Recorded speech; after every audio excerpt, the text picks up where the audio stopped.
Bon, bonjour à tous, nous allons commencer. Donc, nous allons parler aujourd'hui de la rétroaction des trous noirs sur leur propre galaxie, sur la formation d'étoiles. En fait, j'ai traduit rétroaction par feedback.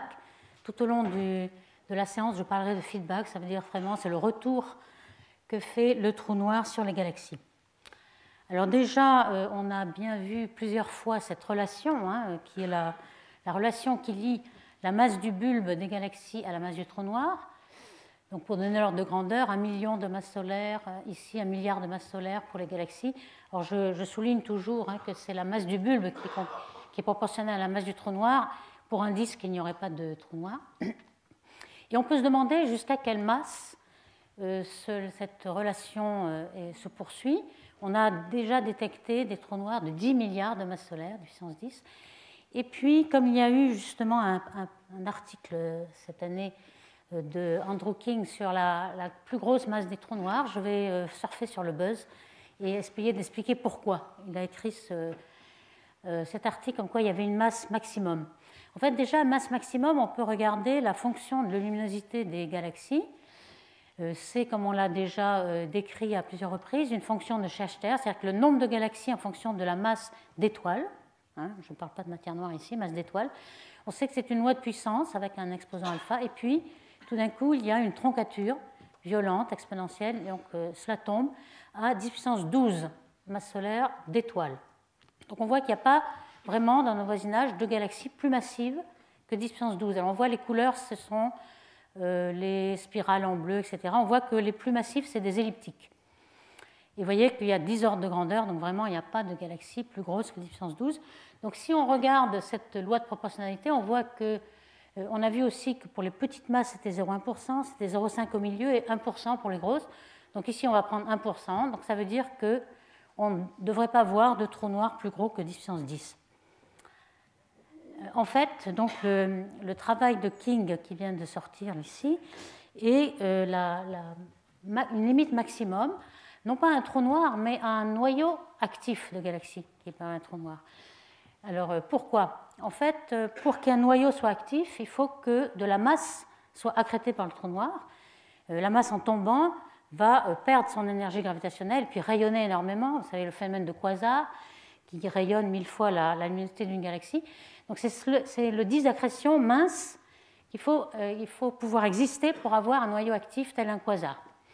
Alors quand on regarde la stabilité de ces disques, je ne sais pas si ça ne marche pas bien, donc je vais prendre mon pointeur. Donc la stabilité des disques minces d'accrétion nous dit que, je ne rentre pas dans les détails, mais au bout il y a des instabilités gravitationnelles, etc. Et on peut montrer que le disque externe de ce disque d'accrétion ne peut pas être plus grand que 1/100 de parsec, c'est-à-dire 2000 AU, AU étant la distance Terre-Soleil. Et cette limite supérieure ne dépend que très peu de la masse du trou noir. Elle dépend de la masse du trou noir à une puissance 1 sur 27, qui est presque 0. Donc c'est vraiment une limite indépendante de la masse du trou noir, de disque externe, du disque d'accrétion, de par sa stabilité.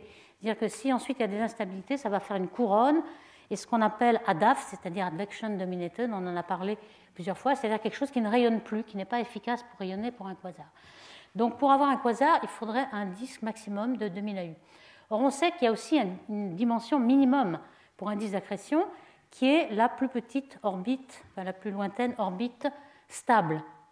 Alors pour un horizon de trou noir, vous savez que l'horizon c'est le rayon en dessous duquel même la lumière ne pourrait pas échapper, donc la vitesse d'échappement est supérieure à la vitesse de la lumière, donc en deçà de l'horizon on ne voit rien.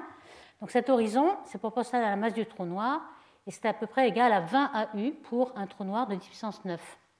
Et la plus petite orbite que l'on peut avoir est à peu près 3 fois, alors pour un trou noir qui ne tourne pas, un trou noir de Schwarzschild, la dernière orbite stable, c'est 3 fois l'horizon, donc mettons 60. Donc vous voyez, pour que le disque existe entre 60 et 2000 AU, on ne peut pas avoir une masse qui soit supérieure à 10 puissance 10.5, c'est-à-dire 3 10 puissance 10. À ce moment-là, on aurait le rayon minimum, la dernière orbite stable qui serait égale au rayon maximum, donc il n'y aurait plus de disque d'accrétion, donc il n'y aurait plus de quasar. Donc c'est ça que King prétend. Alors ce n'est pas tout à fait nouveau, certains l'avaient déjà fait, mais son calcul est plus précis que les autres. Donc Voici la limite en fonction en abscisse de A, qui est le paramètre de rotation, le spin, qui est normalisé au spin maximum. Donc ici, vous avez A égale 0, un trou noir qui ne tourne pas. Ici, 1, le maximum de rotation. Et ici, moins 1 lorsqu'il tourne dans l'autre sens. Et vous voyez que la limite maximum, c'est 10,5 ici pour A égale 0. Alors le bleu, c'est justement la limite qu'on peut calculer. Alors évidemment, vous savez que lorsque le trou noir est en rotation, la plus petite orbite stable est plus près du trou noir que le raison 20 AU, donc on peut aller 2 ou 3 fois plus petit. Donc à ce moment-là, on peut rayonner encore, avoir un indice d'accrétion un peu plus loin. Donc vous voyez, cette courbe bleue est la masse maximum du trou noir pour avoir un quasar. Alors au-delà, vous avez des trous noirs plus gros. Si vous avez des trous noirs qui mergent, ensuite qui fusionnent, vous pourrez peupler cette zone-là, mais à ce moment-là, ils ne seront plus lumineux, vous n'aurez plus d'AGN. Donc ça, c'est très intéressant. Donc il a regardé les trous noirs les plus massifs qu'on connaisse. On voit quelques-uns ici, là. Ils sont vraiment compatibles avec cette limite. Ils sont dans la bonne zone où ils sont possibles. Alors ça, c'est intéressant parce que si on veut parler de feedback du trou noir, il faut que le trou noir soit lumineux et émette de l'énergie envers la galaxie. Donc dans cette zone-là, vous pourrez avoir un énorme trou noir qui n'aura pas de feedback sur la galaxie. Ça, c'est très intéressant et il fallait le signaler. Donc ici, on a déjà vu cette évolution des trous noirs qui est tout à fait parallèle à l'évolution de la formation d'étoiles. Ici, vous avez l'âge de l'univers, le temps de recul ici. Donc à très grand redshift, on a très peu de formation de quasars. Ensuite, on a beaucoup. Et cette pic de formation d'étoiles et de quasars, c'est à peu près à 20% de l'âge de l'univers. Donc on voit bien que les quasars et la formation d'étoiles sont en train d'évoluer en même temps. Et on avait souligné déjà que l'énergie pour former un trou noir, s'il rayonne à la luminosité d'Eddington avec une efficacité maximum, donc on a 0,1 de MC2, à ce moment-là, l'énergie pour former le trou noir est vraiment beaucoup plus grande que l'énergie pour former le bulbe, donc la galaxie. Donc on pourrait, à la limite, s'il y avait un couplage parfait, détruire la galaxie. Donc le feedback est vraiment intéressant, mais je souligne qu'il faut vraiment qu'il rayonne, c'est-à-dire qu'on ne soit pas dans la limite d'un ADAF ou bien un trou noir beaucoup plus grand que 3 puissance 10. À ce moment-là, il n'y aurait plus qu'une influence. Alors pourquoi on a besoin de ce feedback? En fait, c'est résumé dans ce diagramme. Ici, vous avez à nouveau la luminosité des galaxies, c'est-à-dire la masse des étoiles. Et ici, vous avez le nombre de galaxies qu'on observe. Donc les observations, c'est les petits points rouges, c'est ce qu'on vient de montrer. D'abord une loi de puissance et puis une chute exponentielle. Et puis ce qu'on pourrait attendre de par le modèle standard de matière noire hiérarchique, le CDM, c'est la courbe en bleu. C'est-à-dire qu'on met toujours des baryons à l'intérieur des halos de matière noire et on s'aperçoit qu'on forme beaucoup trop de petites galaxies et beaucoup trop de grosses galaxies. On peut même former des galaxies de puissance 13, etc., qui ne sont jamais vues. Des galaxies avec 10 puissance 13 masse solaire d'étoiles. Alors pour cette extrémité, c'est assez facile. Il suffit de prendre en compte le feedback des supernovae elles-mêmes. Les supernovae éjectent beaucoup de gaz et la vitesse d'éjection est de l'ordre de 100 km par seconde.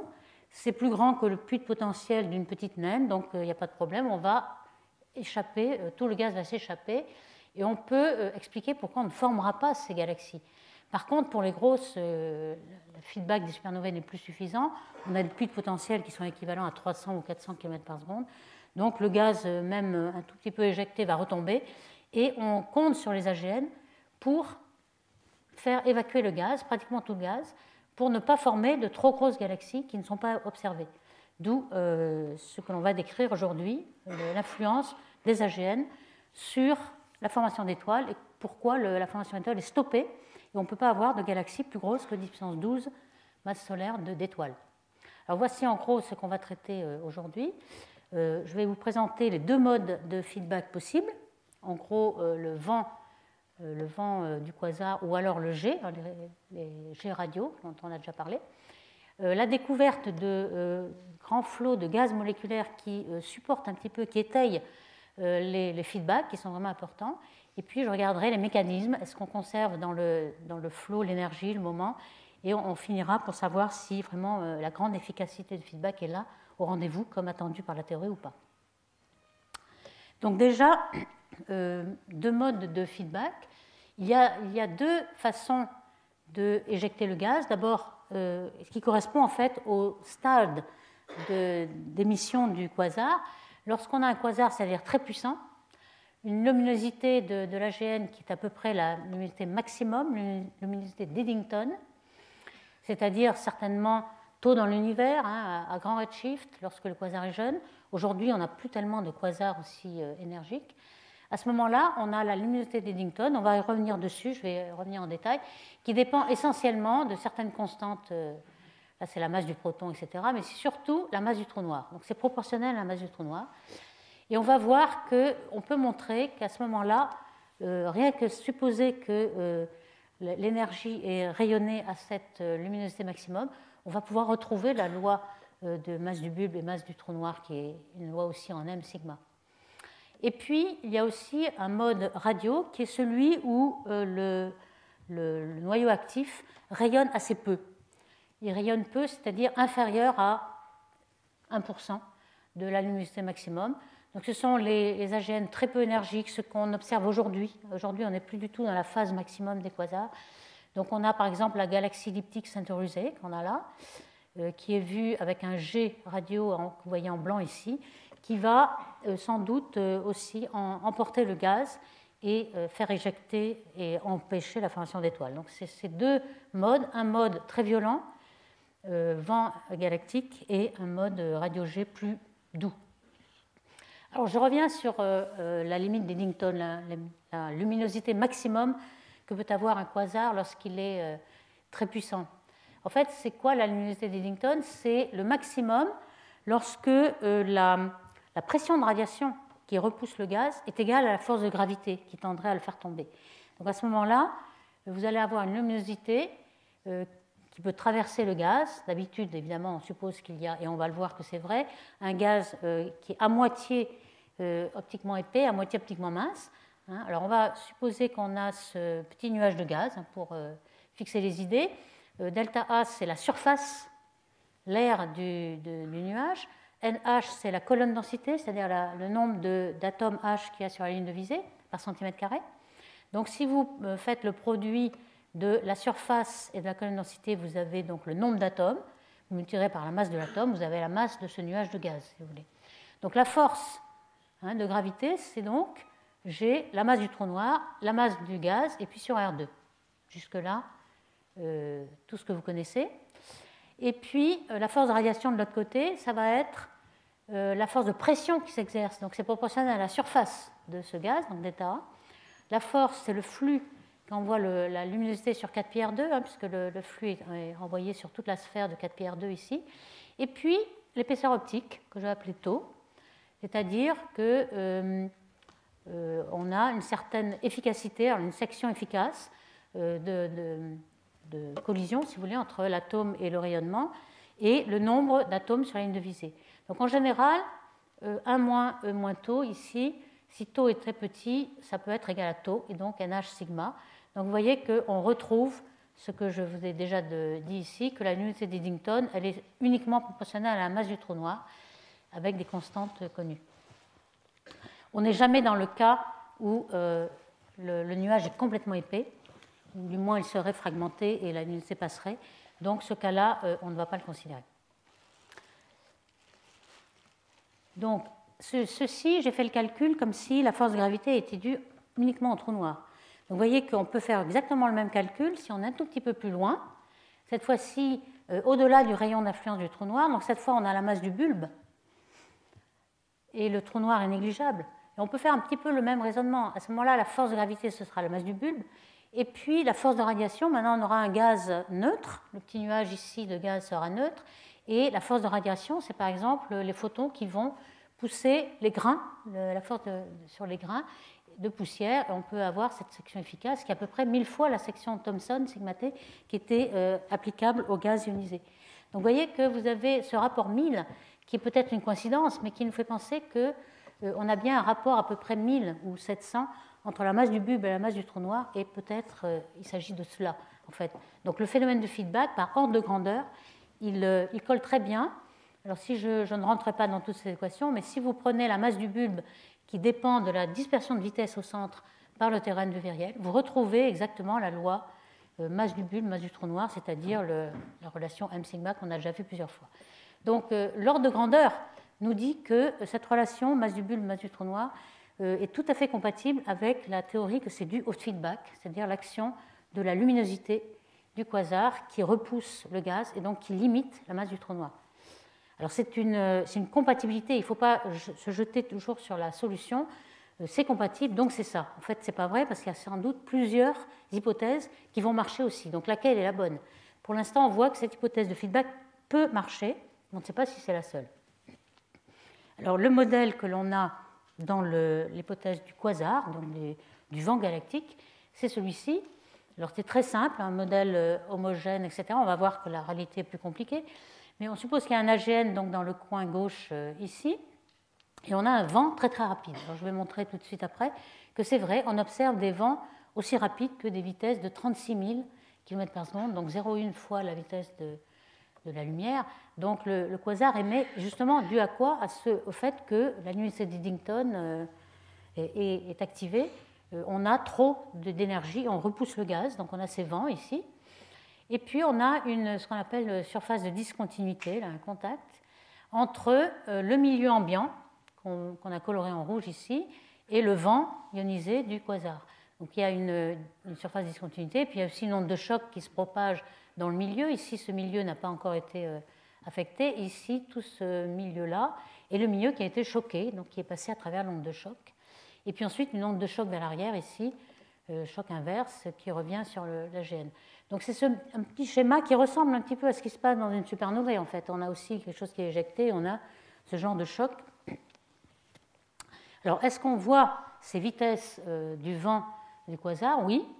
On le voit par effet Doppler, avec le gaz qui est extrêmement excité, ionisé près du trou noir ici, en absorption. Vous voyez des raies d'absorption. Et l'effet Doppler nous montre que la vitesse est égale à 0,1 fois c, donc 30 000 km par seconde ici. On appelle ces vents de gaz ionisé, on les appelle ultra fast outflow, bien sûr, UFO.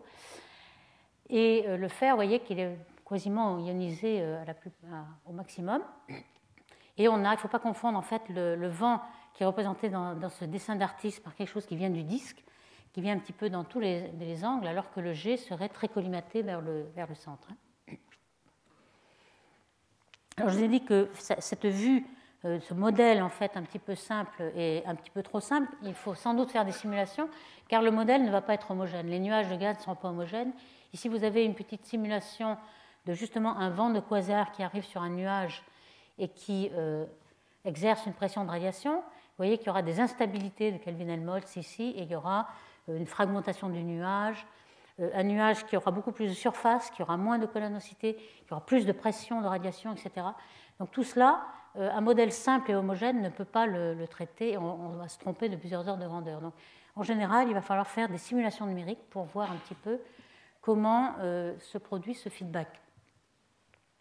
Alors, des simulations numériques, il y en a qui sont faites à l'échelle de nuages, et les résultats globaux sont remis ensuite comme des recettes dans des simulations numériques qui prennent toute la galaxie dans son ensemble, et on n'a pas assez de résolution spatiale pour traiter nuage par nuage. Donc on essaie d'avoir des recettes, mais et ça donne peut-être quelque chose qui est assez loin de la réalité. Ici, vous avez une simulation d'interaction de galaxies dont on a déjà parlé, et on pense que le phénomène de quasar est engendré par l'interaction de galaxies. Ici, on a la formation d'étoiles. Il y a beaucoup de gaz en bleu ici, et lorsque cela devient rouge, ça veut dire qu'on a beaucoup d'étoiles et le gaz disparaît, et on a un quasar qui arrive ici. Donc les premières simulations qui avaient été faites dans les années 2003-2005 montraient qu'en effet, le feedback est très très efficace, on stoppe la formation d'étoiles, etc. Mais quand on regarde de plus près, quelque chose de beaucoup plus récent ici, on voit que ce disque-là qui est vu par la tranche, on a bien un vent de quasar qui se dégage du disque ici. On le voit en température, en densité, mais le disque n'est pas tellement perturbé et le taux de formation d'étoiles n'est pas vraiment arrêté. Donc ça pose quand même un certain doute sur l'efficacité de ce feedback. Alors, dans le cas de l'interaction de galaxies, on a ce genre d'évolution du taux de formation d'étoiles en fonction du temps. Alors, vous voyez que 1, 2, 3, 4, 5, ce sont les époques que vous voyez ici, 1, 2, 3, 4, 5. Donc c'est à l'instant 4, c'est-à-dire lorsque les deux galaxies fusionnent, que l'on a le pic de formation d'étoiles et aussi le pic du quasar, la phase active de l'AGN. Et puis ensuite, on voit bien qu'en effet, la formation d'étoiles tombe Et on est bien arrivé à supprimer la formation d'étoiles parce que le gaz est parti et l'AGN a bien fait son effet. Et tout ça, c'est parce qu'on a ajouté des recettes pour cela. Et on peut comparer dans ce genre de simulation le rôle respectif finalement du feedback des étoiles, parce que les supernovae aussi ont une action. Il y a un starburst au milieu. Alors le feedback des étoiles a l'avantage qu'elle concerne des régions plus étendues de la galaxie, donc a peut-être plus d'effet, alors que le feedback de l'AGN, il est vraiment concentré au noyau. Toutefois, il y a quand même 5 fois plus d'énergie dans l'AGN, comme vous le voyez ici. Donc, et puis, la vitesse d'éjection du gaz dépasse la vitesse d'échappement, alors que pour les supernovae, pour une grosse galaxie, le gaz va retomber. Donc, vous ne faites que retarder la formation d'étoiles, alors que l'AGN est plus efficace. Donc, ces simulations permettent de comparer un petit peu les rôles de ces deux feedbacks. Alors maintenant, je passe à la deuxième mode de feedback, qui est lorsque vous avez des jets radio et vous avez un AGN, un noyau actif assez faible. Alors ça, on l'a observé, et notamment dans les amas de galaxies. C'est l'exemple le plus frappant, le plus probant. Alors j'ai symbolisé ici par cette image un amas de galaxies. L'amas de galaxies est constitué, enfin la masse baryonique en tout cas, est constituée essentiellement d'un gaz chaud, qui est représenté par cette sphère en bleu, un gaz très chaud de 10 millions de degrés, etc., et qui est émet en rayons X.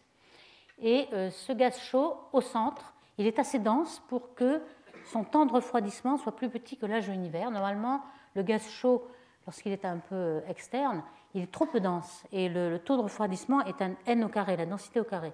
Donc plus vous êtes dense et plus vous allez avoir un taux de refroidissement qui va être très court. Donc on sait depuis très longtemps que la densité de gaz très chaud est assez dense pour qu'il puisse refroidir rapidement.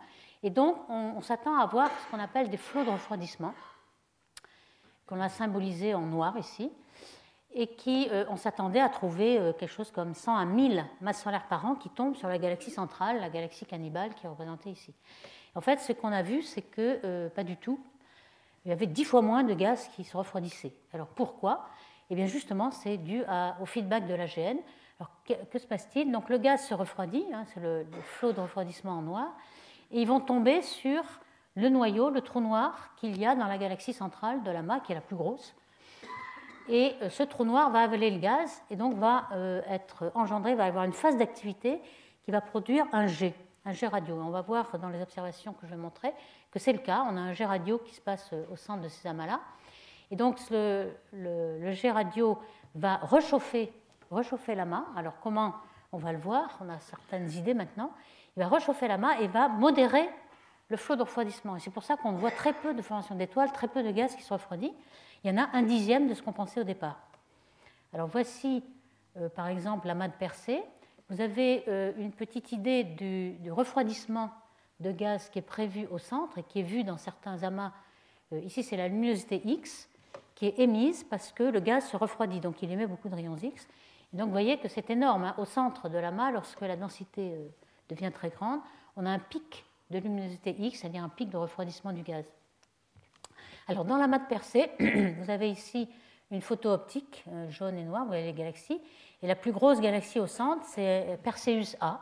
Perseus A parce que c'est une source radio, justement, c'est un AGN. Et vous voyez superposés en rose des filaments qui sont du gaz ionisé qui émettent en H-alpha. Alors, ces gaz ionisés, on pense que c'est justement une partie due au refroidissement. Et vous avez ici les rayons X. On a maintenant de la structure en rayons X.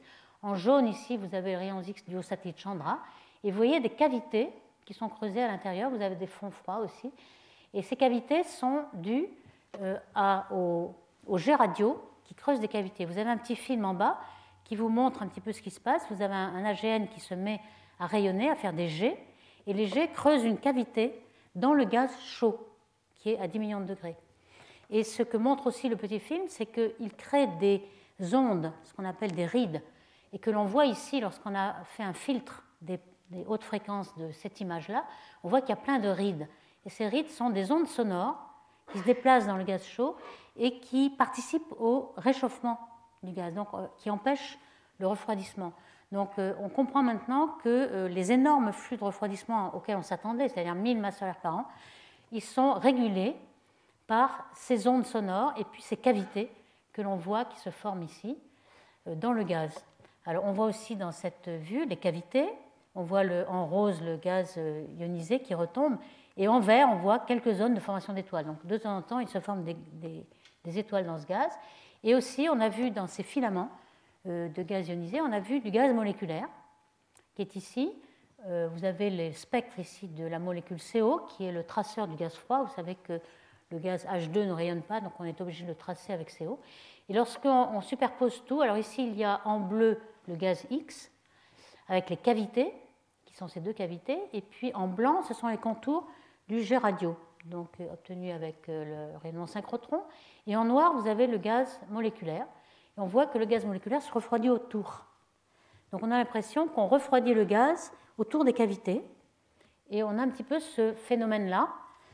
On a, alors ici c'est une simulation, ici ce sont une vraie photo du H-alpha qui est ici en contour, et puis le front froid, on l'a un petit peu retourné, mais c'est le front froid que vous avez vu dans Perseus-A.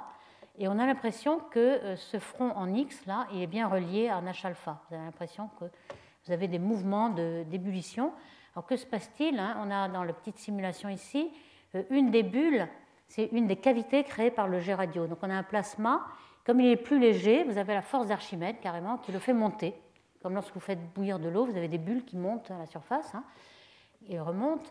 Donc ces bulles vont remonter et vont comprimer en quelque sorte le gaz chaud. Donc le gaz le plus dense ne va pas se trouver au centre, mais va se trouver à 20 kg par sec au-dessus. Et donc vous allez avoir un refroidissement donc, au nord de la bulle ici. Et puis ensuite, lorsque le gaz se refroidit, il perd sa pression, son support de pression. Normalement, c'est la pression du gaz qui le maintient par rapport à sa gravité. Donc s'il devient froid, il passe de 10 millions de degrés à 10 degrés. Donc il n'y a plus de pression. Donc la gravité l'emporte et le gaz retombe en forme de filament. Donc c'est en fait ce qu'on voit, des filaments qui tombent. Et on voit bien pourquoi l'AGN, enfin le noyau actif ici, a un effet de feedback important. Il régule le refroidissement, il stoppe ce refroidissement. Il y en a un petit peu quand même, mais il n'y a que 10% du refroidissement prévu. Alors vous voyez que ces bulles sont vraiment, il n'y en a pas qu'une seule, il y en a plusieurs de ces cavités. On voit parfois, par exemple, Hydra A, l'ANMA, des bulles qui sont assez vieilles, puis des jeunes bulles qui commencent ici. Donc c'est des bulles qui se succèdent en fait. Elles peuvent se succéder aussi parfois dans des directions un petit peu perpendiculaires. Donc tout l'amas est affecté par ces bulles. Et puis on voit aussi que le jet radio qui est ici en vert est justement coïncident avec ces bulles. Donc on a vraiment identifié la façon dont l'AGN, le noyau actif, modère le refroidissement du gaz. Ici, ce qu'on a essayé de voir, si c'est l'énergie de la cavité. Alors l'énergie, vous pouvez la mesurer par le travail PV que doit faire le gaz pour enfler la bulle, si vous voulez. Donc, comme on a la taille de la bulle, on a le volume, on a la pression, on a la température, on a la densité, etc., on peut calculer l'énergie qu'il y a dans la cavité, si vous voulez, en fonction de l'énergie radio de la gène centrale. Et on voit qu'il y a une bonne corrélation. Donc, ça conforte l'idée qu'on se fait. Et puis aussi, on peut faire une corrélation, voir qu'il y a une corrélation entre l'énergie dans la cavité et l'énergie en X, émise en X.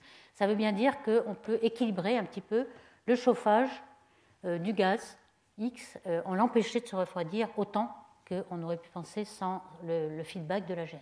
Donc ce jet radio, qui est pourtant faible, c'est la mode faible et non pas le mode quasar, a une influence très importante sur la régulation du refroidissement. Alors ici, vous voyez le temps de refroidissement en fonction du rayon dans tous les amas de galaxies. Si vous avez plusieurs amas, un amas par couleur, on voit qu'au bord du lama, lorsque vous êtes à 100 kg par sec du centre de l'amas, le temps de refroidissement est supérieur à l'âge de l'univers. Donc on voit bien que le bord de l'amas ne se refroidit jamais.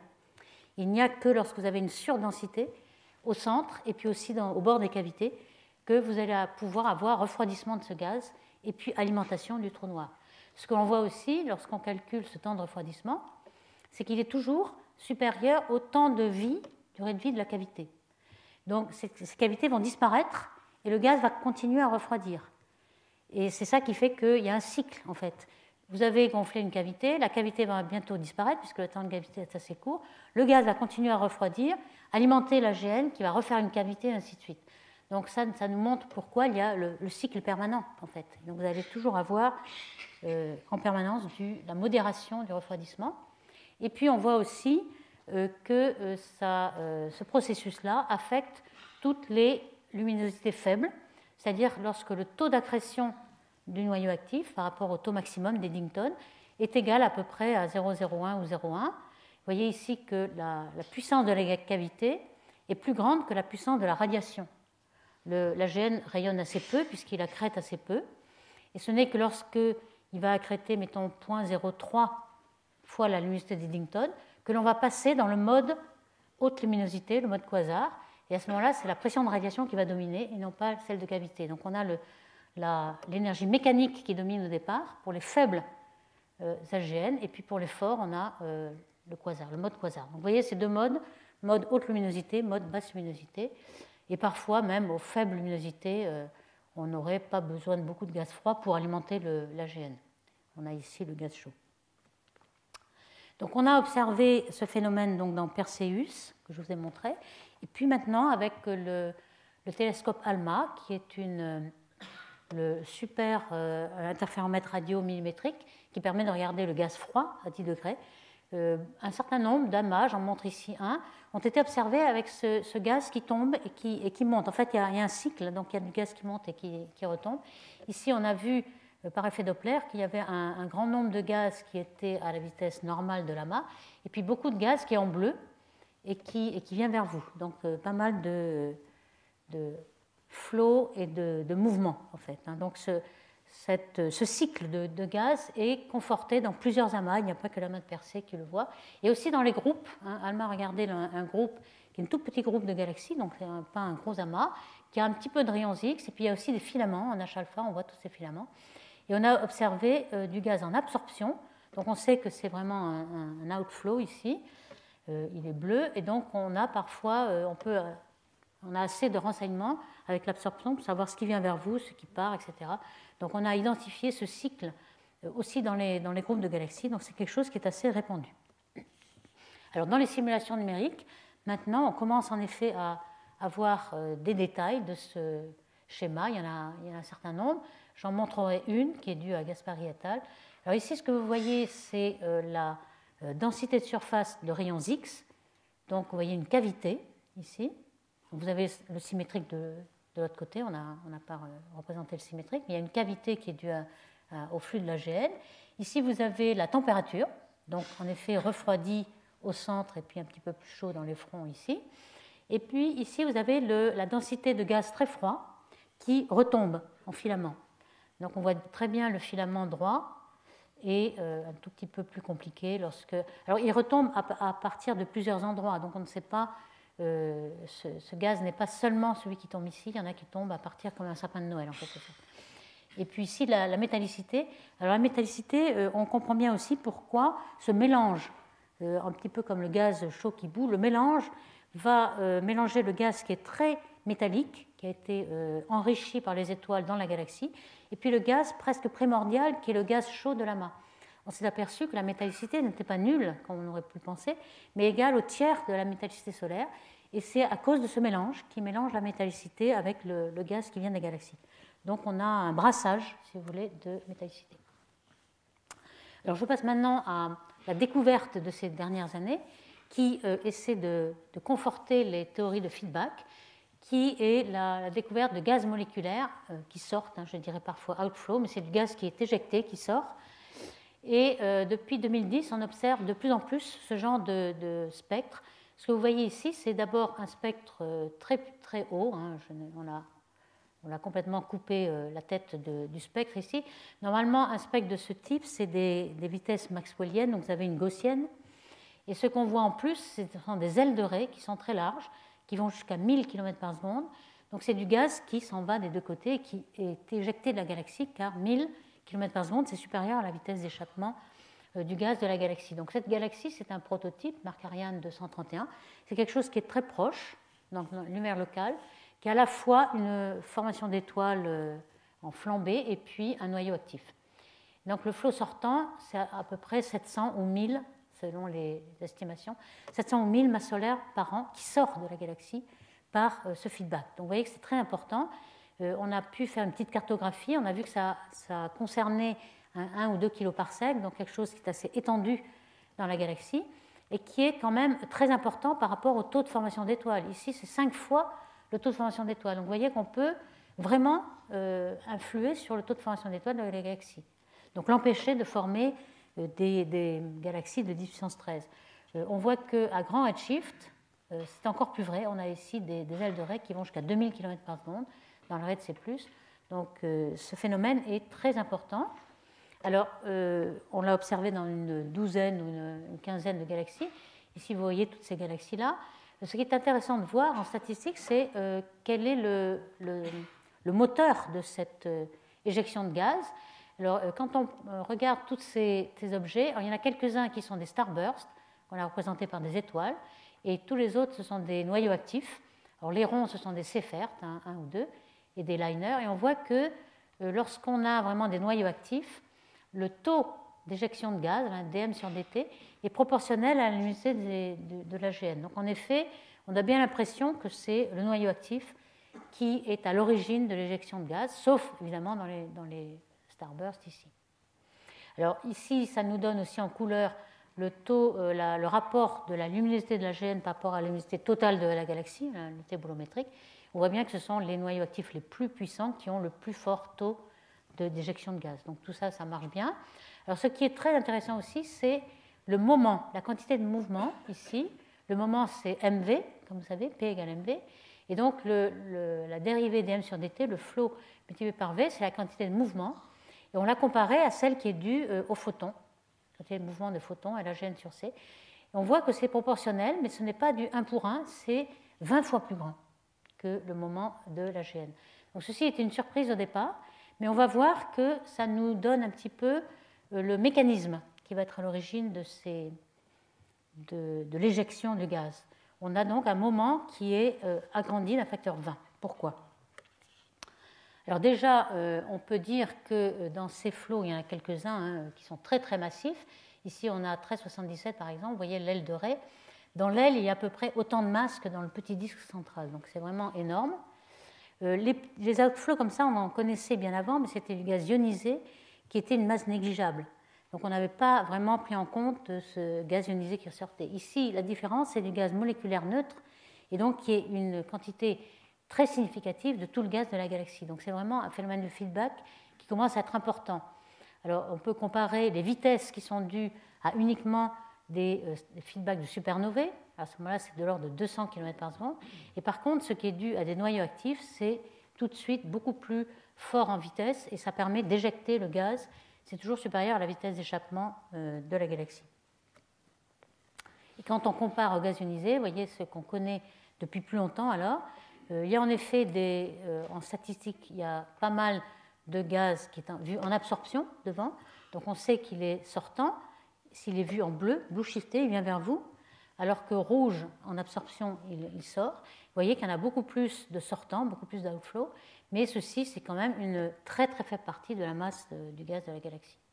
Donc ça, c'était quelque chose qui était connu, et on peut aussi voir qu'il y a du gaz neutre qui a été découvert par Herschel, le satellite Herschel, en infrarouge. Ça, c'est quelque chose qui est beaucoup plus récent aussi, puisque Herschel a été lancé en 2009. Donc là, on voit beaucoup de raies qui ont une aile de raie très grande. Ici, vous voyez une raie normale, et puis vous voyez l'aile de raie qui va jusqu'à des milliers de kilomètres par seconde dans plusieurs molécules. Je ne rentre pas dans les détails. Mais ce qui est intéressant, c'est que vous pouvez voir l'absorption. Donc, on sait si ce sont du gaz qui sort ou du gaz qui rentre. Et à ce moment-là, on a pu faire une statistique, donc sur une centaine de galaxies. Vous en avez 70% qui sort. Et on pense qu'il y a à la fois du gaz qui rentre, un tout petit peu, mais c'est le gaz qui est accrété dans le plan. Et ensuite, celui qui sort, il a une grande domaine d'angle, si vous voulez, une ouverture d'angle. On peut essayer de faire un rapport entre 70 et 10% et montrer que, sans doute, il doit y avoir un angle très grand, puisqu'on le voit toujours vers l'observateur. Lorsqu'on compare les flots moléculaires et les flots ionisés, qui étaient connus depuis plus longue date, on voit qu'en ordre de grandeur de la masse qui sort par unité de temps, vous voyez qu'on a un rapport qui est à peu près 50, 50 fois plus de gaz moléculaire qui sort que de gaz ionisé. Donc c'est là on s'est aperçu que vraiment il y avait une influence sur la galaxie, puisqu'il y a énormément de gaz qui sort. Et quand on regarde le moment aussi, c'est pareil, il y a énormément plus de moments qui sortent, un petit peu moins puisque la vitesse est moindre que le gaz ionisé, mais quand même, c'est bien supérieur en moléculaire qu'en ionisé. Alors pourquoi il y a tellement d'actions en fait? On a vu que dans les simulations, si on avait un disque vu par la tranche et du gaz qui sort, le gaz sort perpendiculaire et il n'y a pas vraiment de couplage entre le jet et puis la galaxie. En fait, ce qu'on s'aperçoit maintenant quand on regarde les galaxies une par une, c'est que le jet n'est pas perpendiculaire au disque. En fait, le disque d'accrétion qui est tout près du trou noir, il est complètement découplé en dynamique du disque de la galaxie. Ça se comprend puisque les échelles de temps sont complètement différentes. Vous avez des échelles de temps bien inférieures à 10 millions d'années au centre, et puis des échelles de temps qui sont des milliards d'années au bord. Et en général, on a des précessions très rapides du disque d'accrétion autour du trou noir, et donc des inclinaisons qui sont peut-être un peu plus aléatoires que prévu. Par exemple, dans cette galaxie qui est NGC 1068, on s'est aperçu que ici vous avez le gaz qui est vu par la tranche, et le jet, en fait, balaye une grande partie du gaz de la galaxie. Donc on s'aperçoit pourquoi ce gaz va pouvoir être éjecté, c'est qu'on balaye, on n'est pas perpendiculaire carrément au plan de la galaxie, mais on balaye une grande partie.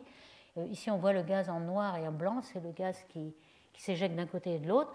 Et en plus, l'AGN n'est pas au centre du tore moléculaire qu'on a observé ici à quelques dizaines de parsecs du centre.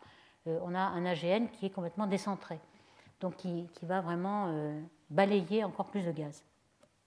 Ici, un exemple qui est très connu, NGC 4258, où on connaît depuis longtemps, par exemple, vous avez une galaxie par derrière qui a des bras spiraux normaux, qui sont les bras roses, là, en H alpha, et puis en bleu, vous avez le gaz qui émet le synchrotron en radio, continuum radio, et puis aussi en X, et on a l'impression que ce sont des bras spiraux, mais qui n'ont rien à voir avec les bras spiraux normaux de la galaxie. En fait, ce sont des jets qui interagissent avec le gaz et qui sont déviés par le gaz de la galaxie. Et donc, on voit que le jet part dans le plan de la galaxie et puis ensuite est dévié.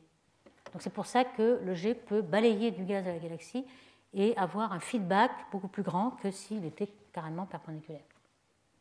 On a d'autres cas, par exemple, où vous avez un taux de formation d'étoiles accru. Alors, le feedback peut être négatif, mais positif. Lorsque vous avez le jet qui rencontre un nuage de gaz, il peut le comprimer et former plus d'étoiles. Ça, c'était le cas dans cette galaxie-là, où il y avait un jet qui part dans les deux sens, et lorsque le jet rencontre ici un nuage, et ce n'est pas le centre, c'est un peu au bord, à ce moment-là, on a de la formation d'étoiles, on a du CO, on a des gaz hydrogène. Donc, les deux cas, feedback positif et négatif, sont observés. Dans celui-là, alors c'est là encore le plus critique, vous avez une galaxie en orange derrière qui est vue avec le HST, le télescope spatial. Elle est presque vue par la tranche. Et le jet radio, qui sont les contours ici, est vraiment dans le plan de la galaxie aussi vu par la tranche. Donc vous avez le cœur du jet et puis les deux parties symétriques du jet, enfin pas tout à fait symétriques. Et lorsque vous regardez la courbe de rotation du gaz moléculaire observé, vous voyez que c'est pas vraiment, il ne suit pas la courbe de rotation, le modèle en blanc. Mais ce que vous avez, c'est à plusieurs endroits, vous avez des vitesses très positives et très négatives. Donc vous avez des jets ici. Il y a 4 jets qui sont à des endroits différents du centre, avec des vitesses assez grandes, jusqu'à 1000 km par seconde. Donc quand on regarde un petit peu, on voit en H alpha des fourches comme ceci. On a l'impression que le jet est en train de rencontrer des nuages et de dévier ce gaz de chaque côté. Et les 4 jets que l'on voit en vitesse, ce sont ces 4 points-là. Donc on a un feedback vraiment très étendu, pas seulement restreint au noyau de la galaxie, et qui va éjecter du gaz à plusieurs endroits de la galaxie. Donc vraiment, on peut penser qu'on va stopper d'une certaine façon la formation d'étoiles dans cette galaxie. Il y a aussi des exemples où des tout petits noyaux actifs, mais vraiment de faible luminosité, c'est le plus faible qu'on peut détecter, les galaxies de Seyfert. Donc ici, il s'agit d'une galaxie barrée, une grande barre ici, avec un petit anneau qui est à la résonance de Lindblad, dont on a parlé dans une séance précédente.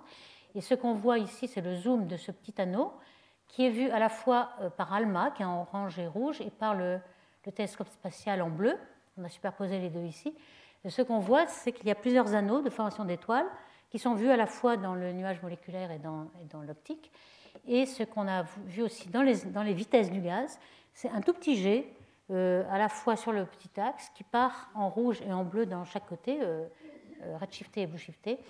Et donc, même les petits noyaux actifs ont un petit jet radio qui a une certaine influence sur la formation d'étoiles et de galaxies. Là, il n'est pas complètement destructeur, mais même les petits noyaux possèdent ceci. Alors, vous avez cet exemple. Alors, celui-ci, je l'ai déjà présenté, 1377. La surprise a été de voir ce que a donné le télescope ALMA là-dessus. Vous avez un jet qui, en optique, on le voit un tout petit peu ici, commence à s'ouvrir. Et lorsque vous faites le zoom, voici ce qu'on voit. Alors, on voit ce qui est en bleu, c'est ce qui vient vers vous, qui est blue shifté, et ce qui est en rouge est décalé vers le rouge, donc red shifté, et qui s'éloigne de vous. Alors, au départ, on s'attend à un jet, donc c'est très bien. Vous avez un côté bleu, un côté rouge. Surprise, c'est que lorsque le jet, on le prolonge, on a tout d'un coup, c'est rouge et bleu, ça s'inverse. Donc, que se passe-t-il? Normalement, le jet, il est dans la même direction, il semblerait être continu, donc c'est bizarre que tout d'un coup, le jet se rend dans l'autre sens. Alors ça, c'est quand même très curieux, c'est la première fois qu'on le voit, mais on pense qu'il s'agit d'une précession. Alors voici ce que l'on voit exactement. Ça, c'est la densité projetée de gaz, vue avec ALMA. Ici, c'est la vitesse et la dispersion, vous voyez très bien le jet. Et ce qu'on pense, c'est que ce jet est presque dans le plan du ciel. Donc si ce jet précesse un tout petit peu, un tout petit angle, si vous êtes dans le plan du ciel, il suffit d'un tout petit angle pour tout d'un coup, ils viennent vers vous, et tout d'un coup, ils s'éloignent de vous. Il suffit de précesser de 10 degrés pour changer l'orientation. S'il était vers vous, vous ne pourriez pas changer l'orientation du jet. Par contre, si vous êtes pratiquement dans le plan du ciel, et c'est le cas, parce que la vitesse est très petite ici, donc on a fait un petit modèle, et en effet, on arrive à inverser le sens des vitesses, de bleu à rouge et de rouge à bleu, simplement parce qu'il y a une petite précession. Alors pourquoi il y a une précession? Sans doute qu'il y a peut-être un disque d'accrétion qui précesse, ça c'est vrai, ou alors deux petits trous noirs qui sont binaires et qui engendrent la précession. Alors cette précession est connue pas pour les trous noirs supermassifs, c'est la première fois qu'on le voit, mais pour les trous noirs de taille stellaire, dont on a aussi parlé. Dans la galaxie, on a un certain nombre de trous noirs qui nous servent de micro-quasars pour essayer de faire des modèles avec de taille humaine, avec une époque de variation qui est de l'ordre de l'année ou du mois. Alors ici, vous avez un exemple de SS433, qui est un petit trou noir de masse stellaire, quelques masses stellaires. Et en effet, on le voit précesser. Ici, on a un jet ici radio, on voit une éjection. Et le film ici ne marche pas, je suis désolée, mais en fait, vous le verriez bouger, parce qu'on a des mouvements propres. On peut résoudre 5 milliards de secondes. Et en fait, il avance de 10 milliards de secondes par jour, ce jet. Donc on le voit de jour en jour bouger. Et ce qu'on voit, c'est que cette direction précesse un tout petit peu, de 10 degrés à peu près. De même que celui-ci, d'ailleurs, celui-ci c'est un autre exemple dans la Voie lactée qui est un peu plus loin, donc plus difficile à voir. Mais on voit qu'il précesse, vous voyez le grand, il précesse de tout petit peu, quelques degrés. Donc on pense qu'on peut généraliser ce petit modèle pour les micro-quasars, quasars miniatures, à des trous noirs supermassifs et voir dans les galaxies extérieures ce genre de précession. Alors maintenant, je reviens au mécanisme. Il y a quand même une surprise qu'on a vue lorsqu'on s'est aperçu qu'il y avait tous ces flots moléculaires, c'est qu'on a crête, je reviens à mon modèle d'AGN de vent et de milieu interstellaire, on a un choc que passent les molécules avec une vitesse de 1000 km par seconde. À ces énergies-là, on devrait dissocier toutes les molécules. Donc, surprise, pourquoi voit-on encore des molécules? On pense que les molécules se reforment très très vite juste après. Ici, on a donc la surface de discontinuité ici, le choc, etc. Et dans le milieu qui a été déjà traversé par le choc, donc qui est choqué, il y a des instabilités de Rayleigh-Taylor qui font qu'on fragmente et qu'on reforme les molécules tout de suite après. Donc ce ne sont pas des molécules qui existaient avant, elles ont été en effet détruites par le choc, mais elles se reforment. Et donc en quelque sorte, le noyau actif reforme des étoiles. C'est pour ça que très souvent, on voit les étoiles qui sont associées au noyau actif. Juste après, on va former des clumps de gaz moléculaire et des étoiles.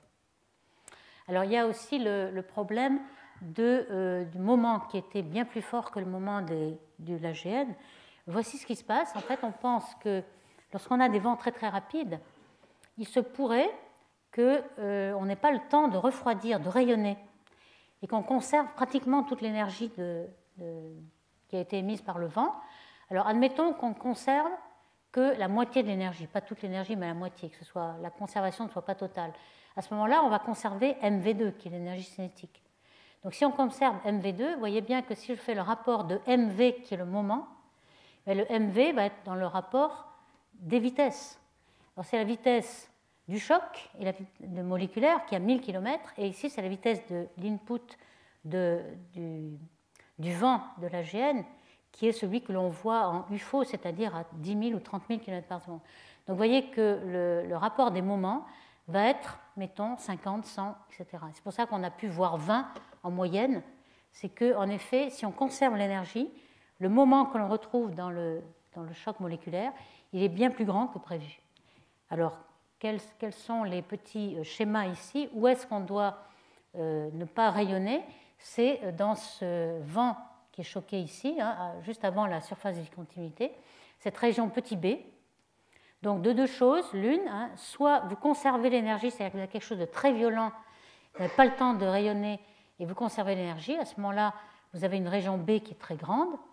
Et si vous ne conservez pas cette énergie, à ce moment-là, vous rayonnez tout, vous perdez la pression, puisque la température descend, vous n'avez plus de pression, et la région B va devenir toute petite, va être comprimée, puisque la température va être très froide. Okay. Donc, soit on est dans quelque chose qui est simplement vous conservez le moment, soit vous êtes dans cette zone-là, vous conservez l'énergie, à ce moment-là, le moment est multiplié par 20, 50 ou 100. Donc, c'est ces deux modes qui vont sans doute expliquer pourquoi on voit tellement de moments moléculaires très forts. Alors, il y a d'autres possibilités. Il y a une possibilité qui est peut-être vraisemblable, c'est que l'échelle de temps de l'AGN, du noyau actif, est très rapide, moins que 10 millions d'années.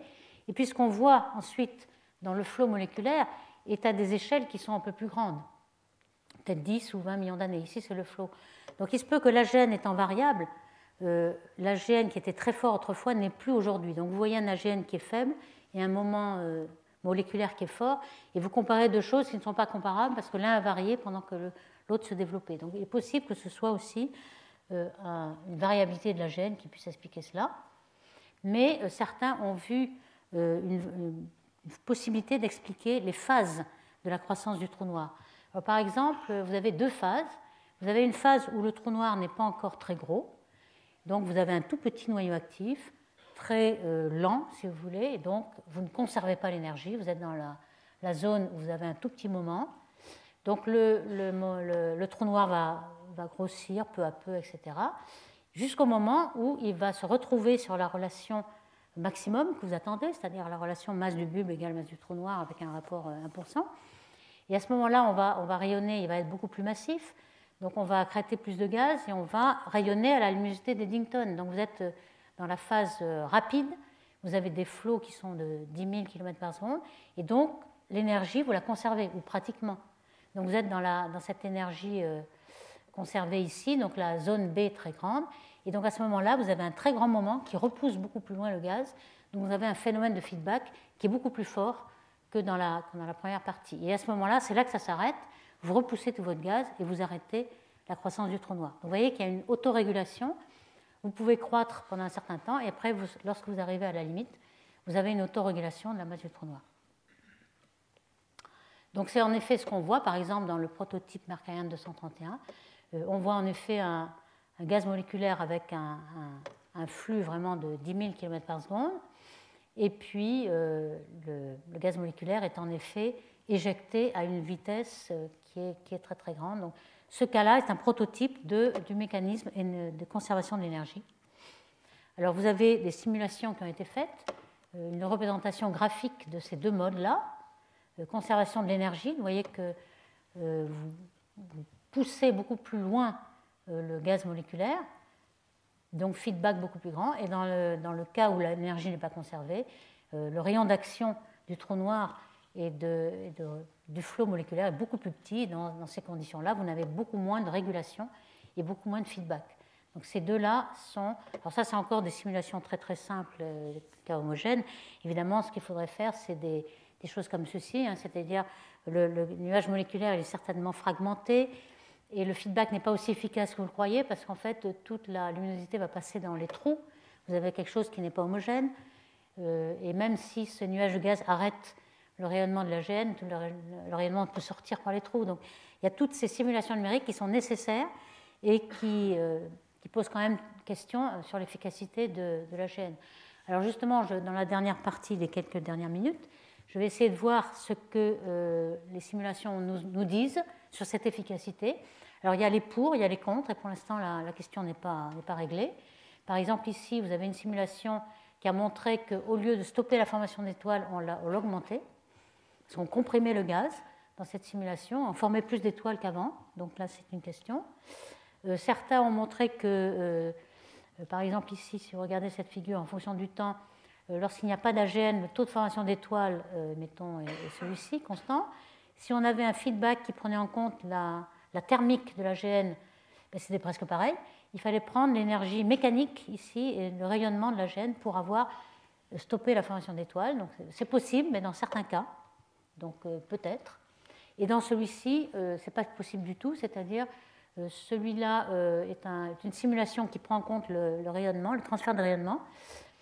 Et on a en effet toute une bulle de gaz chaud qui s'éloigne. Par contre, quand on regarde la formation d'étoiles, alors ici vous avez avant le transfert de rayonnement, ici vous avez un AGN tout à fait correct, ou 10 fois la luminosité de l'AGN, 100 fois quelque chose de massif. Et en bas, vous avez la formation d'étoiles. Dans tous les cas, c'est à peu près la même. Donc vous voyez que ces simulations-là, qui étaient quand même un peu plus sophistiquées, ne stoppent pas du tout la formation d'étoiles. Donc là, et dans celui-là, c'est le contraire. Donc vous voyez un petit peu, selon les auteurs et selon les recettes qui ont été prises pour la formation d'étoiles, ce que montrent ces simulations, c'est que lorsqu'il y a un AGN, l'AGN comprime, le rayonnement de l'AGN comprime le gaz, il va former des tas de petits fragments. Vous voyez ici, il y a un AGN, ici, il n'y en a pas. Vous formez des tas de petits fragments, et comme la formation d'étoiles est proportionnelle à la densité de gaz que vous avez plus de gaz dense, donc plus d'étoiles. Et donc à chaque fois, le résultat est qu'en rouge, vous avez un AGN, en bleu, vous n'en avez pas. Vous avez plus de formation d'étoiles avec AGN que sans AGN. Vous voyez, le feedback est positif. Au lieu de stopper la formation, vous avez l'effet inverse. Donc là, on est vraiment dans l'incertitude. Alors certains ont dit que le G radio, donc le mode basse énergie, n'allait pas faire grand-chose car il allait juste concerner les nuages moléculaires qui sont le long du G. En fait, ce n'est pas vrai du tout parce que vous allez chauffer le gaz, évaporer le gaz, former une espèce de cocon de gaz chaud que vous voyez ici en bleu et qui va peu à peu grignoter le gaz moléculaire. Donc, il est possible que même un jet puisse faire des cocons, et on avait vu ça dans les amas de galaxies, des cocons, des cavités qui finalement vont attaquer le gaz qui n'est même pas sur le jet. Donc peut-être que le jet est aussi efficace encore plus que le vent. Et ici, une dernière observation, cette fois, pas une simulation mais une observation. Certains ont essayé de regarder en fonction de la vitesse de l'outflow, est-ce que le taux de formation d'étoiles était changé. En fait, vous voyez qu'il y a d'énormes barres d'erreur, mais on n'a pas l'impression que le taux de formation d'étoiles soit affecté par l'outflow. Donc vraiment, cette efficacité de feedback est quand même très très incertaine. Donc je conclurai par le fait qu'on a mis en évidence quand même qu'il y avait deux modes de feedback, le mode quasar très violent devant le relativiste ou le mode beaucoup plus doux et peu lumineux, qu'on a découvert quand même depuis 2010, donc depuis 5 ans, 6 ans, des flots moléculaires qui vraiment nous faisaient croire que le feedback était efficace, car une grande partie du gaz était sortie. On a compris que le plus efficace, c'est lorsqu'on conservait l'énergie, donc à haute mode de l'AGN, et que le mode radio est quand même aussi efficace dans les amas, là on le voit très bien dans les amas, pour réguler le taux de refroidissement des amas et former des jets et beaucoup moins d'étoiles. Donc je vous remercie.